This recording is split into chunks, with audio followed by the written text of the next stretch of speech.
What It Takes to Be Great 2, AJATT and Malcom McDowell's Outliers. Wait. Written by Khatzumoto, posted in December of 2008.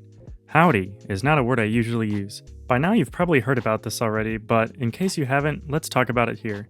Malcom McDowell, who once tried to destroy the galaxy so that he could re-enter an energy ribbon in space where he could experience paradise for the... Okay, not Malcolm McDowell. Malcom Gladwell. Done gone written a book and been named Outliers, the Story of Success. About basically what makes the top people the top.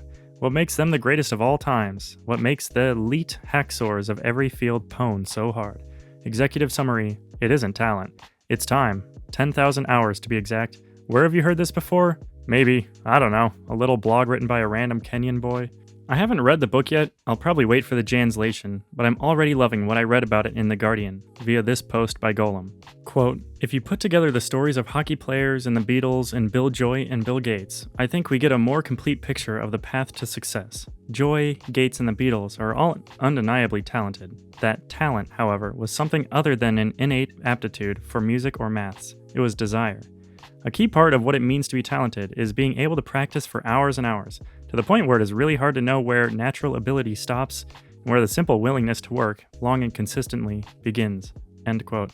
But my favorite part is where he discusses a little boy band from northern England that was popular back when our moms were young. Quote, the Beatles ended up traveling to Hamburg 5 times between 1960 and the end of 1962. All told, they performed for 270 nights in just over a year and a half. By the time they had their first burst of success in 1964, they had performed live an estimated 1,200 times, which is extraordinary. Most bands today don't perform 1,200 times in their entire careers. They were no good on stage when they went there, and then they were very good when they came back, Norman says. They learned not only stamina, they had to learn an enormous amount of numbers, cover versions of everything you can think of, not just rock and roll, a bit of jazz too. When they came back, they sounded like no one else. It was just the making of them. End quote. I don't even like the Beatles. I find their music very hard to listen to, but I cannot help but respect them for being so diligent. From this description, it seems that their acclaim was well deserved. What all this is showing is the path to success, to greatness, to excellence, to ownage in any field is so straightforward, so simple, as to be almost anticlimactic. What I love about Gladwell's book and the ideas it contains is how we are seeing the complete removal of all magic, the mystery, footnote 1, are part of their history along with the secret of gummy berry juice, end footnote. The sickening hero envy and the even more sickening hero worship. Footnote 2. During the Olympics this year, I told Momoko, mia sposa, only half-jokingly, that viewers should be legally required to first watch all the thousands of hours of practice that athletes put in before being given the privilege to watch any actual competition. Then, even Michael Phelps would just be a young man who swims a lot. No one's performance would really be a surprise. Well, of course he can swim fast. My gosh, if I swam that much, I'd be all over that podium. All this fool ever does is swim, would cry the spectators. And there would be far less BS, athlete worship, and dodgy racial theories. But then, the dodgy racial theory sports book industry might come crashing down, and all those authors might be forced to do proper research, and we wouldn't want that. Seriously though, without denigrating anything the work of people like Phelps, the reason people make so much noise about him and other athletes stems from a desire, a need, on the part of the mass media industry to manufacture stars, heroes, and people to sell sugar water. Furthermore, white people rather badly needed a homeboy to fill the gaping void Lance Armstrong left, because, damn. Hey, I understand. Like, for me, Star Wars is basically the story of how James Earl Jones led Samuel L. Jackson to his death, and then double-crossed Billy D. Williams. Also, there is a kindly little Japanese man with a skin disease, and a massive space station exploded. 2 massive space stations. Way to go, James Earl Jones. Back on the topic of watching practices as a prerequisite for watching real performances, I'd love to sit in on the rehearsals of great performers like Michael Jackson. End footnote. That have, up until now, been associated with, people who are elite. So, if you want to be elite at anything, you can. All you have to do is show up. If you want to be fluent in a language, cut off your wuss glands and just get on with being in the language. If you want to learn how to draw, get out some paper and start scribbling. If you want to know how to skate, go down to the rink and get on the ice. And you will suck for a long time. Footnote 3. Yes, longer than the 5-minute montage, longer than the whole movie, longer than many movies in a row. There's no drama and easy to see improvement in real life, just punching in and out. It's invisible to you, just like growing taller. You're only aware of it indirectly. Either other people tell you, or you look back over time. End footnote. You will be terrible. Children will be better than you. Mere toddlers will talk and skate and draw circles around you. But if you just keep going, you'll get better. You just will. It's that simple. It really is that freaking simple. Okay, fine. So here I am saying how simple it is and just go do it and go cut off your wuss glands. Sounds ridiculously painful. But if it's so simple, why are so many people still not succeeding? Why are there still so few people, owning? And why does it feel so difficult? Well, there are many reasons. One of them is in fact that the long part in the beginning where you suck really is long and really does suck. And lots of people, especially adults, lose both hope and faith there. This is why adults appear to succeed less than children. Adults have the linguistic power to make elaborate excuses and the legal power to choose what to do, where, and when. Kids don't get that luxury. Britney Spears couldn't tell her mom to freck off and stop pimping her to Disney. Even if she could, she was going, and that was final. Young lady, regardless of age, it's hard to see how you're going to one day be amazing when you are clearly so lame right now. The effort versus improvement ratio is just so low in the beginning. My way of coping with that feeling is this. Forget your position. Remember your velocity. At least that's what we'll call it. Forget where you are. It doesn't matter. All you need to focus on are the two components of velocity in order of priority. 1. The direction in which you are heading. In plain terms, this means showing up. If you are a would-be skater, then actually get on the ice every day. If you are a would-be artist, then actually create art every day. Do something. Anything will do. No quotas, no rules, no plan, no system, no method. Just do something. Skater? Don't even have a goal to skate. Just get on the ice with skates on. Want to be a drawing person? Draw a line on paper. Japanese? Turn on the TV. Don't even try to pay attention, just turn it on. Runner? Put on your shoes and step outside. Don't even try to run. 2. The speed at which you are getting there. Here, the unit of speed is the hour, the magnitude of time you spend each day. So what we effectively mean by speed is the average number of hours per day put in. In other words, how quickly you're racking up those 10,000 hours. And forget everything else. First, forget the past. Forget it. It's gone. Secondly, 99% of the time, you should pay no attention to how quickly you are or aren't progressing. It's fine, even good, to notice that you aren't progressing.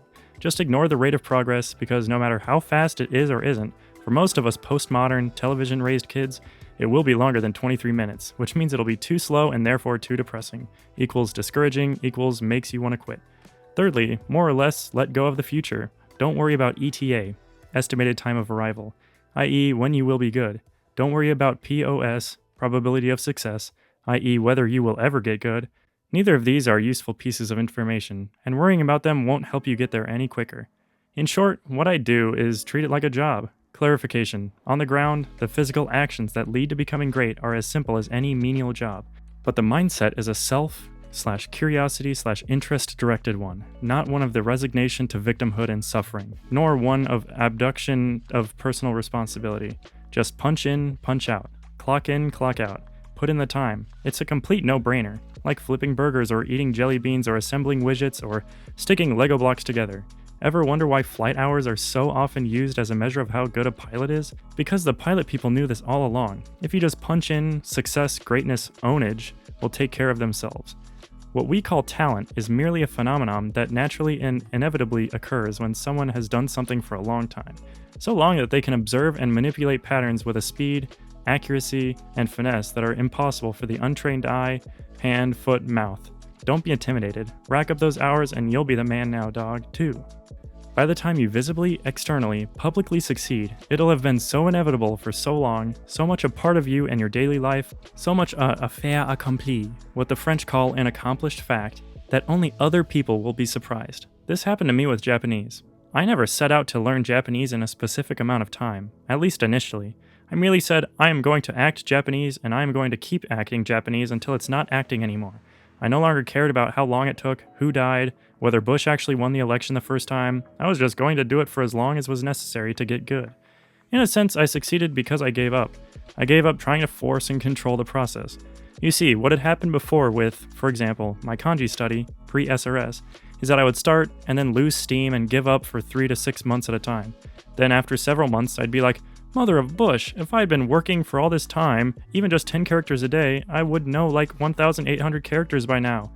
I felt worse than the guy who got shot by Dick Cheney, the Vice President of the United States of America, in the face.